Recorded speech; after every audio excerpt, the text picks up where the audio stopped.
में आके आप देखेंगे। बहुत ही मज़ेदार फिल्म है, बहुत हिलेरियस है। अब हंस हंस के हर एक 2 मिनट में आप हंसोगे, या शायद ज़्यादा 1 मिनट में शायद हंसोगे। और मैं चाहता हूं कि इस समय ये फिल्म हमारे देश के लिए, देश के हर एक इंसान को मेरे ख्याल से ये फिल्म देखनी चाहिए। फिल्म का नाम जेड प्लस है, काफी अलग नाम है, क्या कहना चाहेंगे नाम के बारे में? नाम तो मेरे ख्याल से जो सुबह उठ के टीवी सुनते हैं या रेडियो सुनते हैं या अखबार पढ़ते हैं, उनके लिए ये नाम जो है जेड प्लस, वो बहुत ही फेमिलियर है। या जेड सिक्योरिटी बहुत फेमिलियर है, क्योंकि हम अखबारों में सिर्फ पॉलिटिक्स की ही न्यूज़ पढ़ते हैं अक्सर। और इस वजह से, और ये फिल्मी है जेड प्लस होने के लेने के या थोपने के बाद किरदार के साथ क्या होता है, तो इस वजह से डॉक्टर साहब ने जेड प्लस चुना। नहीं तो असलम पंचरवाला होता है उसका नाम, लेकिन जेड प्लस इस वजह से है कि नाम अंग्रेजी में भी है, और हम जो हिंदी भाषी लोग हैं, जो अंग्रेजी में बात नहीं करते, उनको उनके मन में, उनके जहन में ये शब्द काफ़ी पॉपुलर है। अरे बाप रे, मत पूछिए हमको, हम तो परेशान रह गए। मतलब लीड एक्टर होने के से जो जिम्मेदारी मैं महसूस करता हूँ। मैंने डॉक्टर साहब को ये भी पूछा कि सचमुच आप मुझे लेना चाहते हैं इस फिल्म में, कोई स्टार को क्यों नहीं ले रहे हैं आप? वो कहे नहीं, कहानी स्टार है, और कहानी जो है सबसे ज़रूरी चीज़ होती है। और कहानी, और मैं मेरे जो ट्रेनिंग है एनएसडी में हो, या मेरे टीचर्स जो रहे हैं, नसीरुद्दीन शाह, बैरी जॉन, खालिद तैयब जी, जो उन्होंने मुझे ये सिखाया है कि कहानी सबसे इम्पॉर्टेंट चीज़ होती है, ना कि एक्टर इम्पॉर्टेंट चीज़ होती है। और कहानी की वजह से जो फिल्म चलनी चाहिए, कहानी की वजह से चलनी चाहिए, क्योंकि कहानी ही एक ऐसी चीज़ होती है जिसके वजह से समाज में या समाज में रहते हुए लोगों को कुछ आप दे सकते हो, गिफ्ट कर सकते हो एज एन आर्टिस्ट। सो इस वजह से मेरे ख्याल से मुझे वो घबराहट जो थी वो चला गया, और मैंने सोचा कि ठीक है, मुझे रोल करना है, लंबा रोल है। अक्सर मैं छोटा रोल करता हूँ, लंबा रोल है, तो लंबे रोल के लिए जितना मुझे कष्ट करना पड़ा, या मुझे रिसर्च करना पड़ा, या डायरेक्टर साहब के साथ काम करना पड़ा, वो करके हम मस्ती से करें। अगर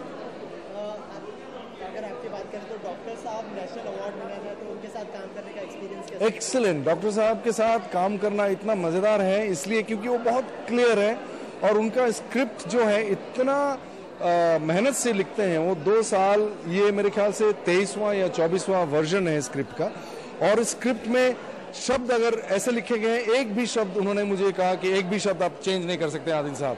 मैंने कहा एक भी नहीं करेंगे, क्योंकि हम शेक्सपियर करते हैं और हम कालिदास के नाटक कर चुके हैं, वहाँ शब्द के साथ आप खिलवाड़ नहीं कर सकते हैं। तो आपने पिछले 2 साल से शब्द लिखे, और मैं 1 महीने में, 1 दिन में आके उसको चेंज नहीं कर सकता हूँ, इतना धृष्टता मेरे पास नहीं है। और अगर आप शब्द ठीक से बोल लेंगे ना, तो एक्टिंग करने की ज़रूरत नहीं पड़ती है। और वो बिल्कुल सच बात है कि अगर आप शब्द अगर समझ के, उनके रिदम को समझ के, और सिचुएशन जो है उसको मद्देनजर रखते हुए अगर आप सिर्फ बोले, उतना ही काफ़ी है। इतना मज़ेदार, इतना मजबूत, या इतना स्ट्रॉन्ग स्क्रिप्ट है। आखिर में ऑडियंस से क्या कहना चाहेंगे अपनी फिल्म के बारे में? मैं कहूँगा कि जेड प्लस देखिए और मस्ती करिए, और घर पे जाके शायद आपको कुछ थोड़ा बहुत सोचना भी पड़ेगा। अच्छा, हंस तो लिया हम लोगों ने, अपने ऊपर ही हंसा क्या? मतलब did we laugh at us? Yes, we will laugh at us. हम अपने ऊपर हंसेंगे, लोगों के ऊपर हंसेंगे, और आपके अंदर जो खूबी है, आपके अंदर जो मासूमियत है, उसको भी उभार के लाएगा। और अपने आप को ज़्यादा शायद जज नहीं करेंगे, अपने आप को, आपके खामियां के बावजूद शायद आप अपने आप को जज नहीं करेंगे, और जो आपके दोस्तों के अंदर खामियां हैं उसको भी आप थोड़ा सा प्यार से देखेंगे, ना कि आप गाली देंगे उनको। Thank you so much. Absolute pleasure.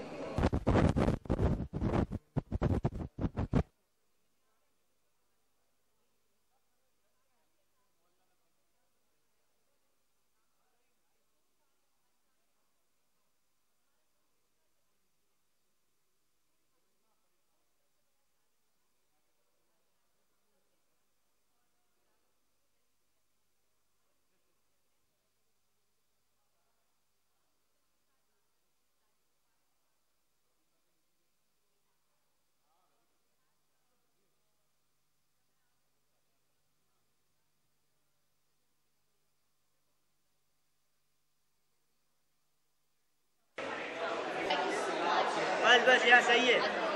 सही है? यहाँ मैम सही है।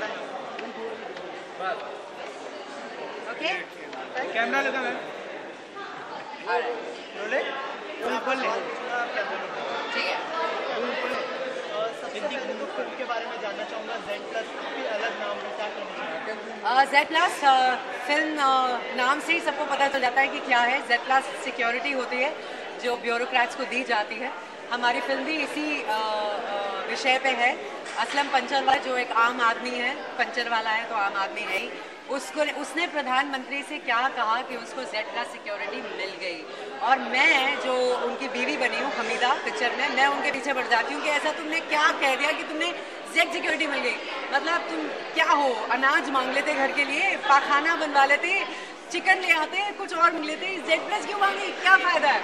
So the story is a beautiful satire. ये एक व्यंग है, कॉमेडी नहीं कहूँगी, व्यंग इंटेलिजेंट ह्यूमर है इसमें। तो आई वांट कि सब जाएं थिएटर में और इस फिल्म के मज़े लूटें। आपने टीवी शोज किए हैं, फिल्म में की है, लेकिन इस फिल्म में आपको क्या अलग लगा कि ये फिल्म की काफ़ी समय से आप बड़े-बड़े भी नहीं दिखे? जी, तो क्या ऐसी फिल्म में था जो आपने एक्सेप्ट करने का? मुझे लगता है कि मैं बहुत लकी हूँ कि मैं इस पोजीशन में हूँ, मैं अच्छी फिल्में चुन सकती हूँ, मैं चूज़ी हूँ काम के लिए। तो ये पिक्चर मैंने इसलिए चुनी क्योंकि बहुत ही रेयर होता है कि आपको इंटेलिजेंट स्क्रिप्ट ऑफर की जाए एंड इंटेलिजेंट रोल और इतना स्ट्रॉन्ग किरदार। नॉर्मली पिक्चर में लड़कियों का काम थोड़ा कम होता है, it's mostly hero oriented film, लेकिन इसमें मेरा कैरेक्टर भी काफ़ी स्ट्रॉन्ग है। थ्रू आउट द फिल्म आप देखेंगे कि क्या ग्रोथ हुई है हमीदा की as an actor, as a character. So इसीलिए मैंने इस फिल्म को करने के लिए हाँ कहा। एंड ऑल्सो डॉक्टर साहब की फिल्म है तो अलग तो होगी, इंटेलिजेंट भी होगी, सो दैट्स वाई।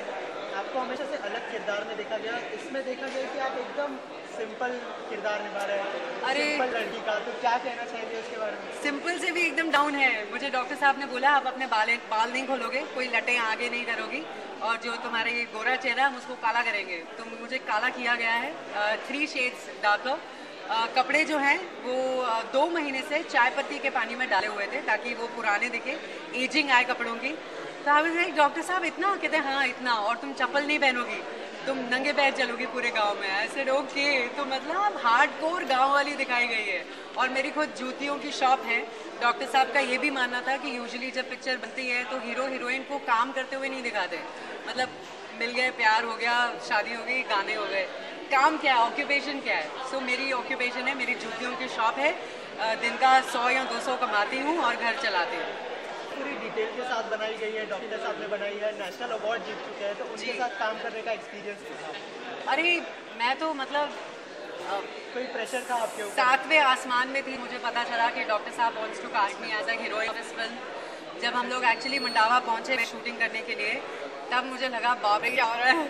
डॉक्टर साहब इम्प्रोवायरमेंट नहीं देते हैं, जैसी लाइन लिखी है आपको वैसी ही बोलनी है तो की का फिर कुछ आप ऐड नहीं कर सकते हैं। एक्टर का काम है लाइन पढ़े और जाके एक्टिंग करें।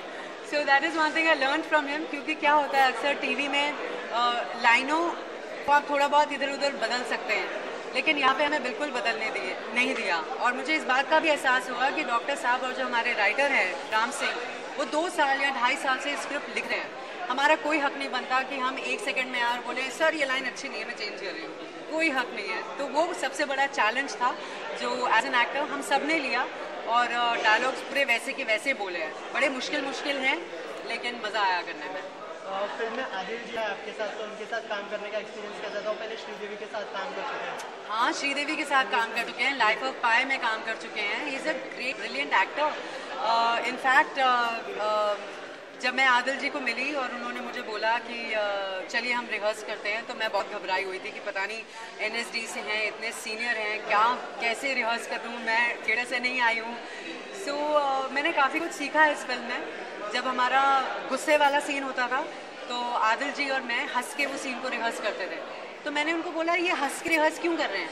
तो ही सेड कि as an actor it is very important to learn and unlearn the graph.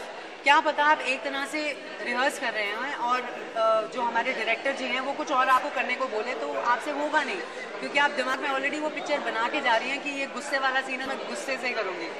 So that was one thing I learn from Adil. And I think उन्हीं की वजह से मुझे ये बात लगी कि मुझे भी थिएटर करना चाहिए। तो इस बात का एहसास हुआ था as an actor it's very important कि आप भी थिएटर में थोड़ा रिहर्स करें, प्रैक्टिस करें अपने आप को और उनका अपनी परफॉर्मेंस करें। तो मैं थिएटर भी कर रही हूँ। आखिर में अपने ऑडियो में क्या कहना चाहेंगे अपनी फिल्म के बारे में? फिल्म के बारे में इतना कुछ कह दिया। आई जस्ट होप कि आप लोग सब जाएं, हमारी फिल्म को देखें, सहारें। 1 नवंबर को रिलीज़ हो रही है। मुझे बहुत ही उम्मीद है कि आप लोग सब जाएंगे बिकॉज आजकल की जो ऑडियंस है वो बहुत ही स्मार्ट है। उन्हें कोई नॉनसेंस पसंद नहीं है, जो फिल्म अच्छी नहीं लगती फट से बोल देते हैं। तो मैं इस बात का दावा करती हूँ कि आप जब इस फिल्म को देखने जाएंगे आप बहुत मज़े लेंगे। So please go. हम सब ने बहुत मेहनत की है एंड आगे तो डिसीजन आपका ही है। Thank you.